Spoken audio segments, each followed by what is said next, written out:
ہوئی، اللہ معاف کر دے، آپ بھی معاف کر دیں، اب ہم اپنے کسی رہبر کو اکیلا نہیں چھوڑیں گے۔ تم نے رہبروں کو اکیلا چھوڑا ہے، تب حکومتوں کی ہمتیں بڑھتی ہیں، تو وہ کبھی مولانا کلیم صدیقی کو بند کر دیں اور کبھی مفتی سلمان اظہری کو بند کر دیں۔ لا حول ولا قوت الا باللہ۔ ہم سب ایک ہیں، مسلک کی بنیاد پر لڑائیاں بند کرو۔ اگر آپ کو کسی مسلک سے تعلق ہے بہت مبارک، لیکن ہمارا اصل مذہب کلمہ طیبہ لا الہ الا اللہ ہے۔ ہمارا کلمہ ایک ہے، ہمارا قرآن ایک ہے، ہمارا قبلہ ایک ہے، ہمارے رسول ایک ہیں، ہمارا رب ایک ہے، ہمارا دین ایک ہے، اور ہمارا انجام بھی ایک ہے۔ کسی طرح کا جھگڑا نہیں۔ یہ اہل سنت کی مسجد ہے اور یہ تبلیغیوں کی مسجد ہے۔ اللہ کرے اب یہ سب ختم ہو جائے، ہم سب ایک دوسرے کی مسجدوں میں جا کر نماز پڑھیں۔ مسجد کسی کی نہیں ہے، مسجد تو اللہ کی ہے۔ گلے مل جاؤ، ایک دوسرے کو دعوتیں کرو، ایک مسلک کے علماء دوسرے مسلک کے علماء کو کی دعوت کریں، دسترخوان بچھائیں، ان کے ہاتھ چومیں، ان سے دعا کی درخواست کریں۔ یاد رکھنا ہر مسلک والوں میں کچھ خوبیاں ہیں، یہ سب مسلک مل کر ایک امت بنے گی۔ اب کب تک یہ مسلک کا ہم لوگ ڈھول پیٹیں گے؟ اب بن جاؤ ایک امت، اس لیے کہ دشمن ایک امت بن گیا۔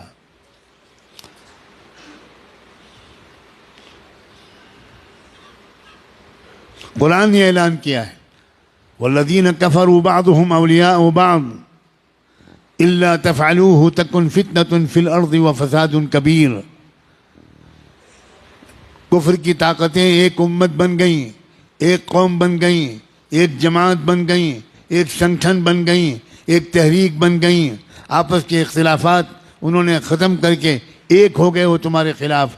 الا تفعلوه تکن فتنة فی الارض وفساد کبیر۔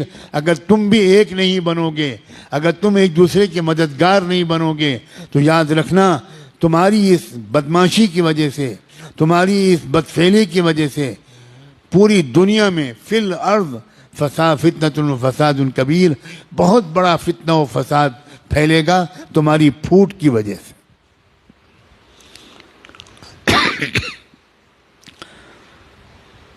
اب تو نہ مدرسے چھوڑے جا رہے ہیں، نہ درگاہیں چھوڑی جا رہی ہیں، مدرسوں پر بھی بلڈوزر چل رہے ہیں، مسجدوں پر بھی بلڈوزر چل رہے ہیں، اور درگاہوں پر بھی، مزاروں پر بھی بلڈوزر چل رہے ہیں۔